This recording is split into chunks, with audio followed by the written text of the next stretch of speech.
A man was going around to these estate sales you see here all the time, and he found a Rembrandt and a Stradivarius. So he took it to the auction house to see how much he could get for them, and the auctioneer said, well, they're not really worth all that much money. He said, well, why not? He said, well, you see, Stradivarius couldn't paint, and Rembrandt made really terrible violins. It's for the musicians among us. Get that joke. I'm not a musician, but I have spent a long time being around them. And any of us who are used to musicians and orchestras and bands know that in order to play in the band, you have to first learn to play an instrument. You have to practice by yourself. And finally, when you're ready, you can then play with others. And even though the musicians are all playing different instruments, and playing, in many cases, different parts, it all fits together. If everyone is doing what they should, it makes a beautiful combined sound. But one of the things I've discovered is that there are class distinctions within a band and an orchestra. The strings consider themselves superior to all the other in the senior section. That's how many of the classic tunes work. And within the strings, the violins consider themselves really superior. Just ask anyone who plays the viola or the double bass. They have even given it a term, first violin, which means you are the leader of the pack. Now the flutes and the oboes consider themselves superior to the brass, and within the brass, the trumpets definitely regard themselves as superior to the trombones. The only form of life, it seems, lower than a trombone, at least to me, is the poor tuba. Really doesn't get any respect. Now, that's all meant in good fun, but it does create a strange hierarchy among musicians. Of course, there are sudden movements when everybody depends on an instrument they normally look down on. You can't start Mozart's opera, The Magic Flute, unless the trombones are in good form. Truth is, sooner or later, as you work your way through the repertoire, the instruments have to acknowledge that they all need each other if the music is to be complete. This was part of the problem in the early church. It's what Paul was facing at the church in Corinth, as we heard from the second reading. There are different gifts, but the same Spirit. There are different forms of service, but the same Spirit.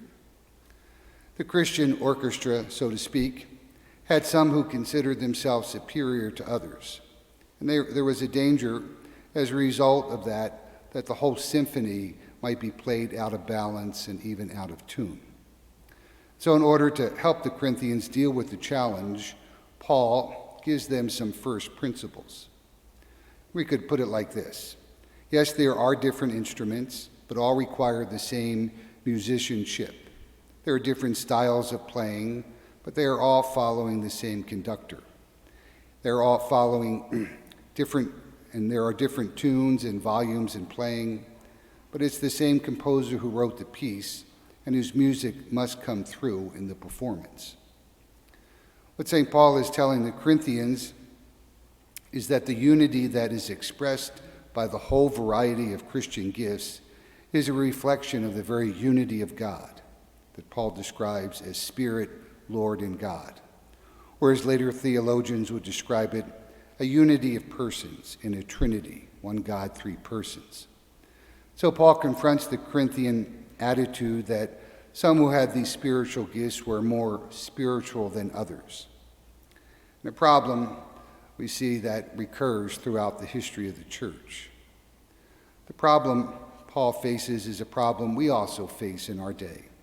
The confusion between something that is spiritual and something that is Christian.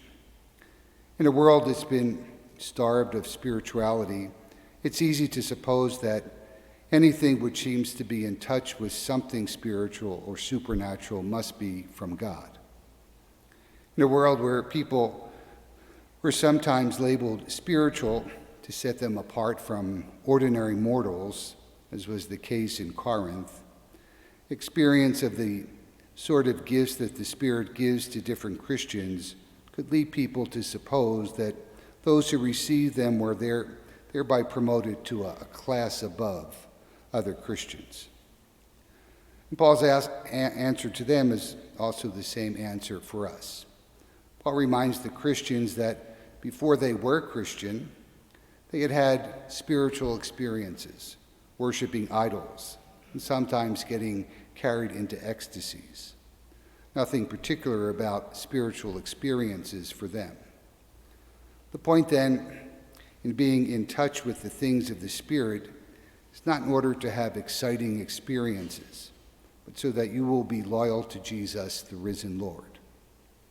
In fact, Paul even gives this test. No one who is in the Spirit can say Jesus is Lord. But only those who are really in the Spirit can declare Jesus as Lord. And that is a life-changing statement with all sorts of implications. It's one of the most basic statements of Christian faith. Those of us who are already Christian have declared it, Jesus is Lord. That's because the preaching of the gospel is led by the Spirit to bring people to faith through baptism. When you say Jesus is Lord, you are saying that others aren't. For the Corinthians, that meant they were saying Caesar is not Lord, as he often claimed. But what this tells us clearly that those who pursue their own spirituality may well be able to create a safe sphere in which they can have an exciting time, but without engaging the real world. But those who name Jesus as Lord, experiencing the power of God's Holy Spirit in doing so, are thereby brought into the social and the political battlefield. The Corinthians were in danger of looking at spirituality as merely an arena of personal growth and experience. What Paul wanted them to know, and wanted us to know as well, is that the spiritual Christian is equipped by God with a variety of gifts, not for your own glory or to be numero uno, but to advance the kingdom in the face of the principalities and powers of this world. And that's the why of Pentecost. That's the reason every Christian who receives the Spirit can declare Jesus is Lord.